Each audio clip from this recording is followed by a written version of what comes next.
Segunda de Samuel 14:14, dice así la palabra del Señor: porque de cierto morimos y somos como aguas derramadas por tierra, que no pueden volver a recogerse. Ni Dios quita la vida, sino que provee medios para no alejar de sí al desterrado.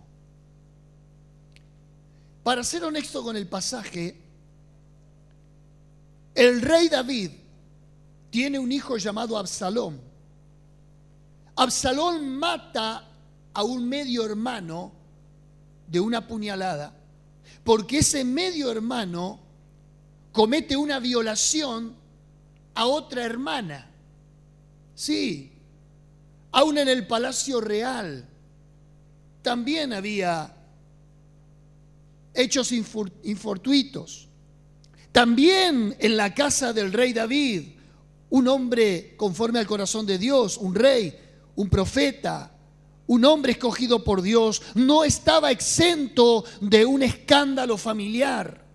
Aún los hijos del rey David también tenían inclinaciones muchas veces a hechos deshonestos como lo que les estoy mencionando. Eso no nos justifica nuestra conducta, nuestro andar errático delante de Dios, pero sí de alguna manera nos hace ver de que todos estamos hechos de una materia y de una naturaleza caída y que sin duda alguna necesitamos a Dios. Imagínense lo que es para un padre tener una hija violada, tener un hijo muerto y ahora tener un hijo preso, porque ante la justicia, consideró el rey David, somos todos iguales. De pasar a tener una familia en armonía, de pasar a tener una familia en el seno del gobierno, lo que debería ser el ejemplo de la sociedad, allí también estaban enquistados los escándalos que luego pasaron a ser de dominio público. Absalón termina preso o exiliado en una ciudad de refugio. Ahora pasa el tiempo. El rey David se recupera de aquel hecho vergonzoso y angustiante como es la pérdida de un hijo, una hija violada y otro hijo preso. Y hay un general llamado Joab que quería el bien del rey, quería el bien de la familia real. Entonces teje toda una trama para hacer que el rey absuelva a su propio hijo, lo saque de prisión y pueda volver a insertarse en la sociedad. Así que Joab toma a una mujer común y va hacerle una petición al rey, como que ella tiene 2 hijos. Y cuando usted lee todo el pasaje y todo el entramado, se da cuenta que esta mujer no está haciendo otra cosa que no presentar su caso personal, sino que hacerle ver al rey que él tiene que hacer lo mismo. Lea por favor cuando tenga tiempo todo el capítulo, que no me da tiempo a mí para explicarlo y entrar en detalles, pero sí la mujer da estas extraordinarias palabras que no son otra cosa que un relato que nos hace reflexionar cómo está nuestra vida para con Dios. Lo voy a volver a leer, dice: porque de cierto morimos todos y somos como aguas derramadas por tierra, que no puede volver a recogerse. Ni Dios quita la vida, sino que provee medios para no alejar de sí al desterrado. Y claro, la mujer dijo algo tan cierto: todos morimos. Y nadie piensa en el final. Hoy estamos todos aquí con expectativas, con metas personales, con sueños a corto o a largo plazo. Todos tenemos una vida armada y una vida que está por armarse a un futuro inmediato, pero nadie piensa en el final, pero el final llega. Y ya que no se puede ser evasivo a ese final que a todos bajo la ley de la vida nos corresponderá, hay que saber cómo enfrentarlo. Hay que saber qué medidas tomar de aquí a lo que será nuestro futuro. Eclesiastés capítulo 7, verso 2 dice: mejor es ir a la casa del luto que a la casa del banquete, porque aquello es el final del hombre, y el que vive lo pondrá en su corazón. ¿Qué está queriendo decir? Antes de ir a la fiesta, es mejor ir al lugar de la funeraria, porque ese lugar es el que te hace encontrarte con vos mismo, con la realidad, que te replantees qué vida estás llevando. En cambio, cuando vas a la fiesta, ahí está todo bien, ahí es el exceso, la juerga, la risa, ahí nadie piensa en lo que acontecerá mañana. Pero la muerte es ese espejo en el cual nadie quiere mirarse, pero ahí nos vemos tal cual somos y consideramos nuestra realidad. En otras palabras, Salomón está diciendo: la muerte nos hace reflexionar. Hebreos 9:27 dice: y de la manera que está establecido para los hombres, que mueran una sola vez, y después de esto el juicio. Y está hablando aquí de la muerte física, pero también de la muerte espiritual. Ahora, ambas cosas han de resolverse aquí, en esta vida, en este presente. Efesios capítulo 2, verso 1 dice que todos estábamos muertos en delitos y pecados. Si bien no había una muerte física explícita, sí todos estábamos muertos para con Dios. ¿En qué? En nuestras transgresiones, alejados de Él, alejados de su palabra, alejados de sus mandamientos. Apocalipsis 2:11 dice: el que tiene oídos, oiga lo que el Espíritu dice a las iglesias. El que venciere no sufrirá daño de la segunda muerte. Vale decir que el libro de Apocalipsis establece también que hay dos tipos de muerte. Una es la muerte espiritual, pero otra es la muerte eterna, la muerte física y la muerte espiritual. Ambas cosas la Biblia llama la segunda muerte. Ahora, es necesario reflexionar, hacer un parate en esta vorágine de la vida, hacer un parate en este corso infame que nos lleva a la vida y la sociedad, para replantearnos cómo estamos delante de Dios. Pero quiero decirle que no se desespere, que no entre en pánico, que hay una alternativa en esta mañana. Hoy hay una noticia para usted, que el solo hecho de pensar en la mortaja, usted se aterra. Jesús dijo: yo soy la resurrección y la vida, y el que cree en mí, aunque esté muerto, vivirá. Es lo que vamos a celebrar de aquí a unos días. ¿Está ahí? Corra entonces a este Salvador. Avance hacia Cristo y hacia la vida eterna. Él dijo en Juan 10:10: yo he venido para que tengan vida y para que la tengan en abundancia. Amén. Ahora, corra antes que sea demasiado tarde. Pero dice mi texto que todos vamos a morir, que todos atravesaremos ese umbral a la eternidad. Pero dice algo interesante, que a lo mejor hasta lo vaya a confundir a usted. Dice: porque de cierto morimos y somos como aguas derramadas por tierra, que no van a volver a recogerse. Ni Dios quita la vida. Y es interesante, porque esto usted puede empantanarse teológicamente. Y claro, vamos a ser honestos, sí, Dios quita la vida, pero Dios también puede dar la vida. Él es soberano, Él es Dios. Y si uno lee el contexto, Dios no quería que esta persona en particular muriera. Ahora observemos otro pasaje para tener un poco más de luz a lo que quiso decir esta mujer, porque pareciera ser que dice: ni Dios quita la vida, y no es tan así. Ella está usando un absoluto por lo relativo. Así se llama la interpretación del pasaje. Dice Ezequiel 33:11: vivo yo, dice Jehová el Señor, Que no quiero la muerte del impío, sino que se vuelva el impío de su camino y que viva. Volveos de vuestros malos caminos. ¿Por qué queréis morir, oh casa de Israel? Segunda de Pedro 3:9 dice: el Señor no retarda su promesa, según algunos la tienen por tardanza, sino que es paciente para con nosotros, no queriendo que ninguno perezca, sino que todos procedan al arrepentimiento. No es que Dios no quita la vida, Dios es el que toma nuestra vida o el que nos da la vida. Lo que está queriendo decir aquí la mujer es que, recapitulando, poniéndolo en limpio, diciendo ni Dios quita la vida, significa que no deja a nadie antes de la muerte librado al azar. Dios, antes de que mueras, llama, advierte, tiene paciencia, da señales, envía alerta, envía mensajeros. No va a dejar a nadie sin su testimonio. ¿Está ahí?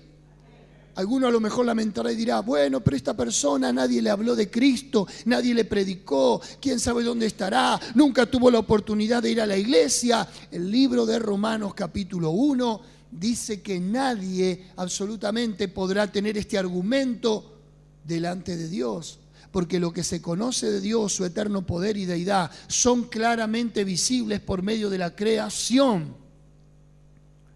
Es el argumento por excelencia. Ningún hombre aquí abajo va a poder decir: yo no sabía que había un Dios a quien rendir cuentas. Pues no podemos ser tan necios. Tenemos que mirar nuestra anatomía. Somos un complejo complemento de químicos. Mire cómo los químicos en el organismo funcionan. Mire solamente su aparato físico, intelectual. Mire cada parte de su ser que fue hecha, que fue compuesta. ¿Cómo podemos llegar a pensar que esto fue producto de la casualidad? Que esto fue producto de algo que el hombre responde a una larga cadena de eslabones, de especies. ¿O cómo pueden decir la ciencia, los científicos, que somos producto de un átomo y de una explosión cósmica? David dijo en el Salmo 139: mi embrión vieron tus ojos y fui entretejido en lo más profundo del vientre. Antes que nacieses te conocí y antes que formases te santifiqué. Los cielos cuentan la gloria de Dios y el firmamento anuncia la obra de sus manos. Interesante. Dios a todos les da testimonio. Dice que nadie pasa por esta vida sin haber tenido la oportunidad de tener un encuentro con Él. Es paciente para con todos, no queriendo que ninguno perezca, sino que todos procedan al arrepentimiento. Dios siempre se deja ver y Dios siempre se deja encontrar. Pero mi texto dice: porque de cierto morimos y somos como aguas derramadas por tierra, que no pueden volver a recogerse, ni Dios quita la vida, sino que provee medios. Qué hermosa frase. Dios provee medios. Y yo creo que es esto lo que se prendió de mi corazón. Y cómo celebro esta declaración: Dios provee medios. Qué hermosa frase, repítala: Dios provee medios. Cántela: Dios provee medios. Siéntala: Dios provee medios. Grítela: Dios provee medios. Y si no es Dios, ¿quién otro? Nosotros no podemos ser artífices de nada aquí abajo. Dios provee medios y agota todos los recursos que tenga a disposición para bendecirnos. Claro, nosotros hay veces vemos que Dios pareciera que estuviera ausente de nuestras realidades, porque nosotros nos regimos por un calendario, por un tiempo reloj, y decimos: bueno, pero pasan los días, pasan las horas, no veo la solución, no veo la salida, no se me presentan alternativas. Uno comienza a auto boicotearse y a uno mismo negar la fe. sin darnos cuenta de que Dios tiene sus tiempos, de que Dios no llega ni antes ni después, Dios llega en el momento justo. Es bueno recordarlo, porque Pedro tuvo que decirle a los cristianos en el Ponto y en Asia: echad toda vuestra ansiedad sobre Él, porque Él tiene cuidado de vosotros. Jesús dijo: mirad las aves del cielo, que no siembran ni ciegan, ni recogen en granero, sin embargo vuestro Padre Celestial las alimenta. ¿Cuánto valéis vosotros? Mucho más que las aves. Los tiempos de Dios no son nuestros tiempos. Ahora, quiere ver los medios que tiene Dios y que Él provee para que nos encontremos con Él y para que nuestra vida se alinee a una vida de bendición. Primero, el primer medio de gracia, el primer medio que Dios provee, diga conmigo, un enviado, un predicador. Segundo medio, un mensaje, una palabra. Tercer medio, el tiempo, el calendario de Dios, lo que acabo de decir. Él no llega ni antes ni después, Él llega en el momento determinado. Y estos son medios que Dios provee, pero también hay uno cuarto. Dentro del predicador, dentro del mensaje y dentro del tiempo de Dios hay medios de gracia. ¿Cuáles son los medios de gracia? Bueno, primero, a una persona X le llega lo que nosotros llamamos convicción de pecado. Lo primero que le ocurre a una persona antes de tener un encuentro con Dios es darse cuenta primero de que es un pecador, de que su conciencia lo aguijonea, de que su conciencia no le otorga paz, de que tiene culpabilidad en sí mismo por hechos pasados, presentes, o por una conciencia que ha sido aguijoneada constantemente bajo una conducta compulsiva. La convicción de pecado es lo que describe Juan en el capítulo 16, verso 8, diciendo: y cuando Él venga, convencerá al mundo de pecado, de justicia y de juicio. Si Dios no nos dejara la conciencia, si Dios no nos dejara esa luz dentro nuestro que hace que apruebe un hecho o desapruebe otro hecho, nosotros seríamos animales irracionales. Podríamos tener cualquier tipo de conducta repulsiva y no tener un sentimiento de desaprobación hacia eso. Por eso es que dentro de cada uno de nosotros hay una luz, hay una conciencia, hay una ley escrita en tu corazón que te aprueba un hecho o te lo desaprueba. O decime si cuando decís una mentira no hay algo interior que te dice. O cuando vas a hablar mal de una persona no hay dentro algo que te dice: no está bien lo que estás haciendo. O cuando te vas a quedar con algo que no te corresponde, hay algo que dentro tuyo te incomoda, te inquieta. ¿Sí o no? Y estoy tratando con cosas menores. Es terrible, la conciencia no la podés callar.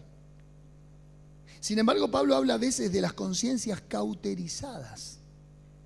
Sí, no significa que no griten o que no desaprueben un hecho pecaminoso, sino que aun cuando la conciencia te recrimina un acto, vos la silenciás, la callás.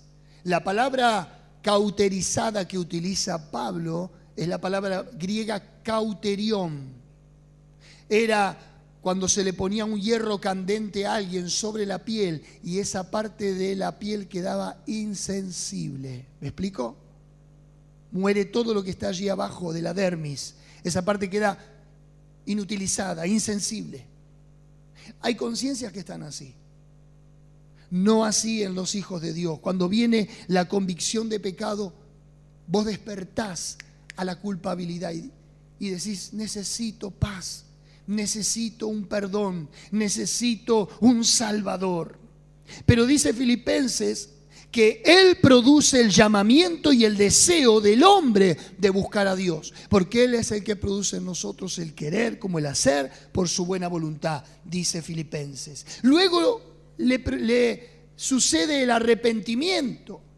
Y el arrepentimiento es ese acto que nos lleva a replantearnos la vida y a darnos cuenta que hemos tomado un camino equivocado. Hechos capítulo 2, versos 37 y 38, dice que Pedro le predicó a los judíos y ellos, después que escucharon que Jesús fue crucificado por ellos, Pedro le dijo, bueno, arrepiéntanse y conviértanse en cada uno de vosotros para el perdón de sus pecados.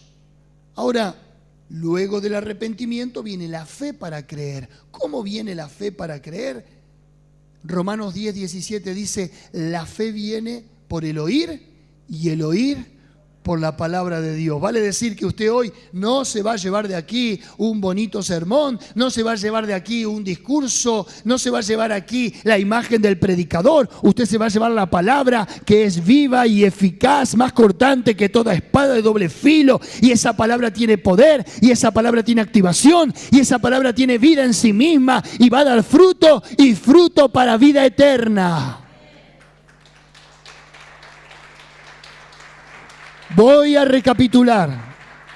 Viene la convicción de pecado. Convicción de pecado. Dios lo llama. Produce en usted un deseo de buscar a Dios. Ese deseo lo lleva a arrepentirse porque usted se dio cuenta que estuvo alejado de Dios y que era un pecador. Luego del arrepentimiento viene la fe, acompañado de la palabra. Usted le empieza a encontrar sentido a este libro. Usted empieza a ver las promesas de Dios y se apropia de ella. Dice, caerán 1000 y 10.000 y a ti no te tocará. Y usted dice, qué bueno, esa palabra es para mí. Dice, ninguna arma forjada contra ti prevalecerá. Enviaré mis ángeles que te guarden en todos tus caminos. Jehová es mi pastor y nada me faltará. Y uno comienza a aferrarse a esas palabras y a esas promesas para ahora caminar en fe.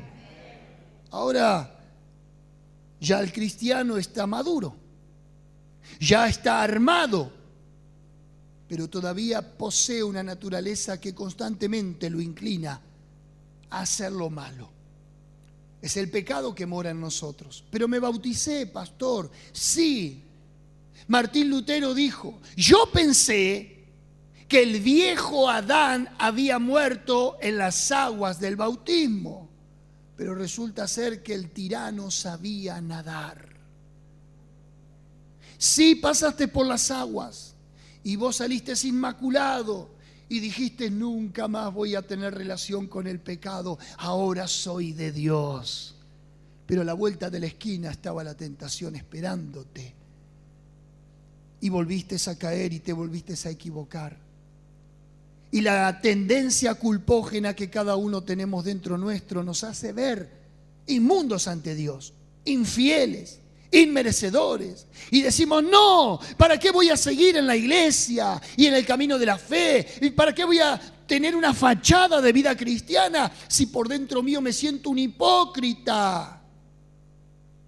¿Sabes qué? Ese es un verso del diablo y dice que es el acusador de los hermanos, porque Dios ya sabe que tenés una naturaleza pecaminosa.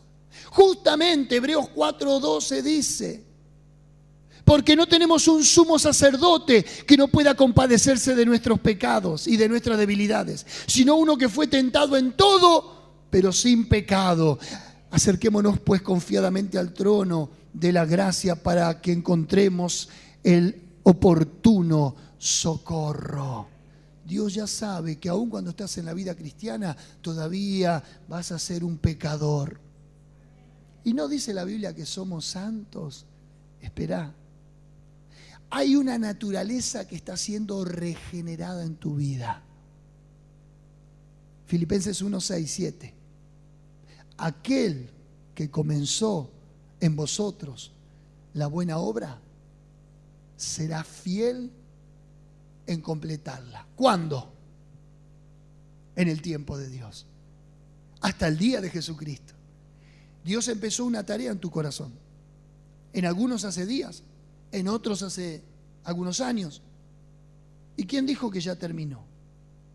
¿Sabes cuándo va a terminar la obra de santificación en tu vida?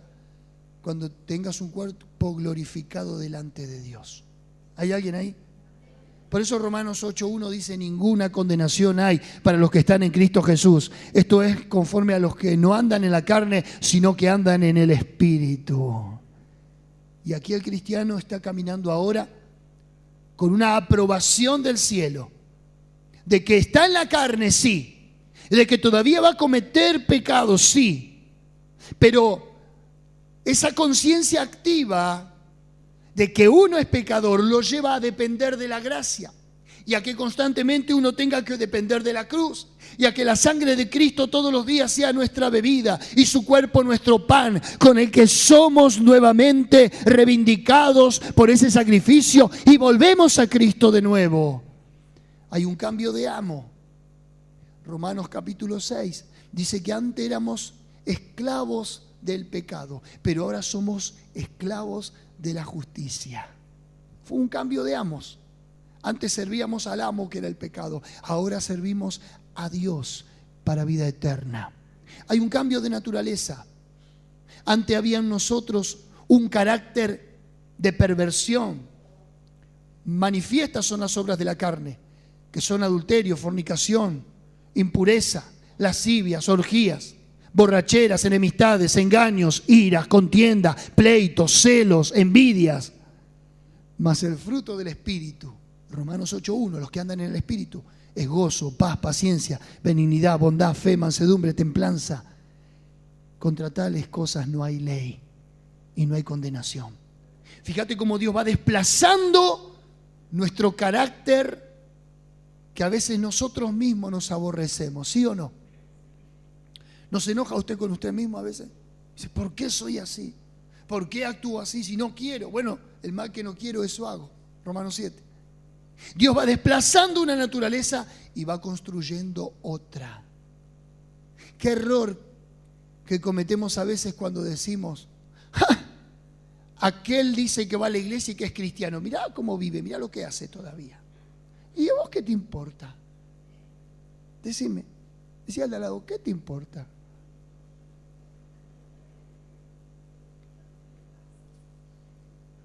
Si es Dios el autor y consumador de nuestra salvación, si es personal que vamos a ir a dar cuenta, y es personal el trato que Dios va a tener con cada uno.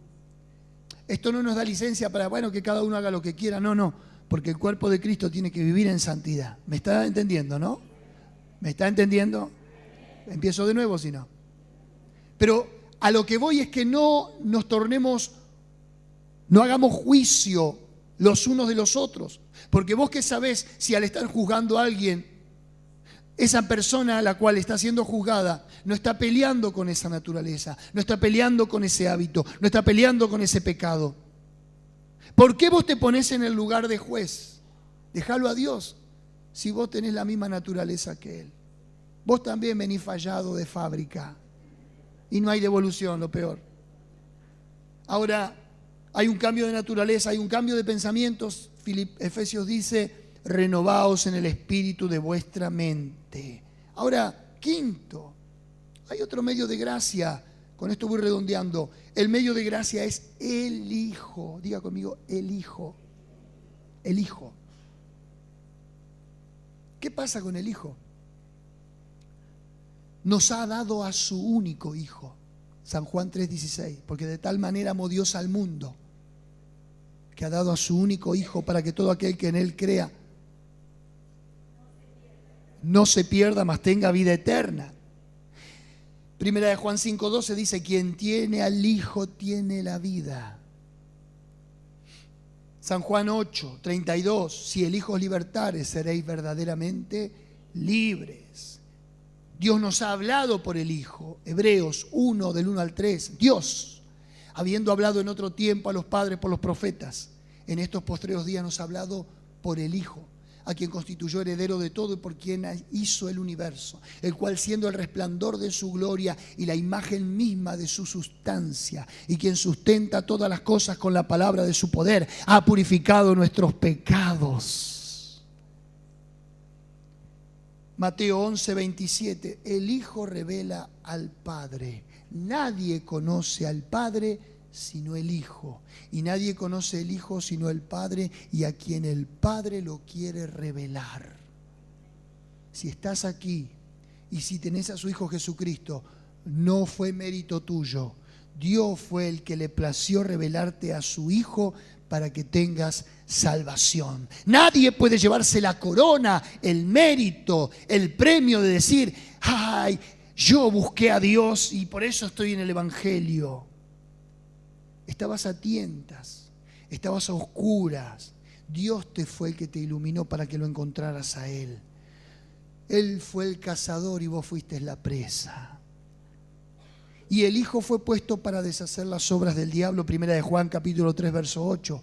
Para esto apareció el Hijo de Dios, para deshacer las obras del diablo. Volviendo a mi texto de cabecera, segunda de Samuel 14, 14. Porque de cierto morimos. Y somos como aguas derramadas por tierra que no van a volver a recogerse. Ni Dios quita la vida. Dijimos, no la quita, sino antes dar la oportunidad de que se lo conozca. Sino que provee medios. Ya vimos los medios. La gracia, Jesucristo, la palabra, la fe, el arrepentimiento, etcétera, etcétera. Pero déjeme cerrar con esto. Para no alejar de sí al desterrado. A David se le cayeron las medias cuando esta mujer común lo llevó a dar tremenda reflexión. Si Dios no es así con nosotros, sino que cuando nos ve en la perdición, en la condenación, en la culpa, en la angustia, nos extiende la mano y nos vuelve a traer a Él. Le dice a David, en forma de parábola, ¿cómo vos no vas a hacer volver a tu hijo, que fue desterrado por un crimen, sí, mató a su hermano, sí, pero porque su hermano había violado a su hermana y había mancillado el nombre de la realeza?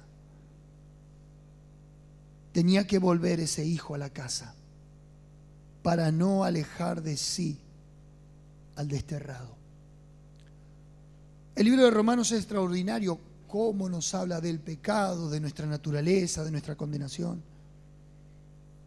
Y nos va a poner a todos bajo juicio diciendo, por cuanto todos pecaron y están todos destituidos de la gloria de Dios. No hay justo ni aún uno. No hay quien haga lo bueno. Sin embargo, Dios no nos dejó bajo esa sentencia. Dios no nos dejó bajo esa condena final, bajo ese veredicto final. No se cerró la causa, sino que Dios nos proveyó a su Hijo para hacer volver de sí a sí mismo al desterrado. ¿Quién fue el responsable? El pecado. Y nosotros. El pecado nos desterró del cielo, del paraíso.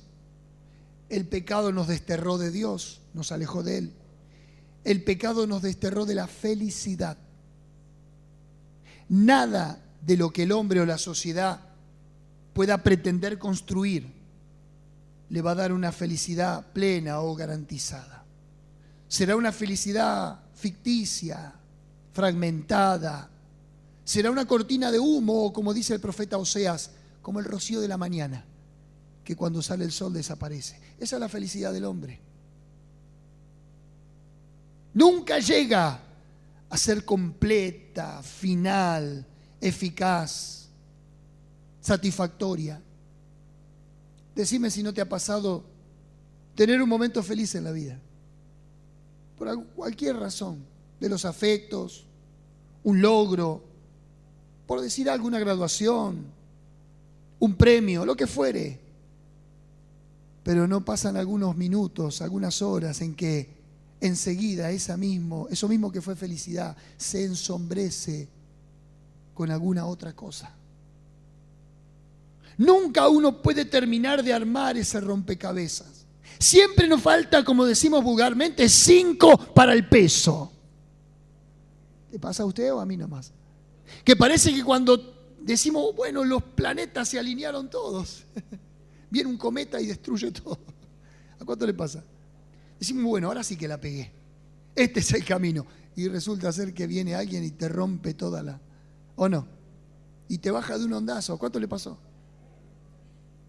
Es increíble que insistimos aún así en querer ser nosotros los artífices, los protagonistas,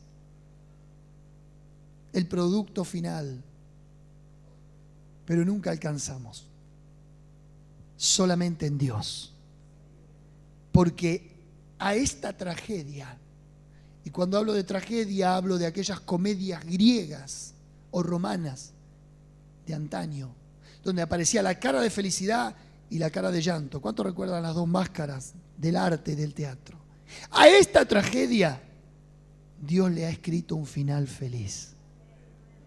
Que el hombre pueda reconciliarse con Dios. Esa es la esencia de la iglesia. Ese es el verdadero por qué estamos aquí. Porque día tras día necesitamos acercarnos a Él. Día tras día la naturaleza humana que tenemos está socavándose para alejarnos de Dios. Pero dice mi texto cerrando, para no alejar de sí al desterrado.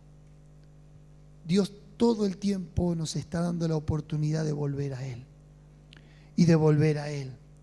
Y de volver a Él. El tema es que hay veces resistimos y nos golpeamos y seguimos resistiendo y seguimos golpeándonos y nos ponemos obstinados, duros, resentidos.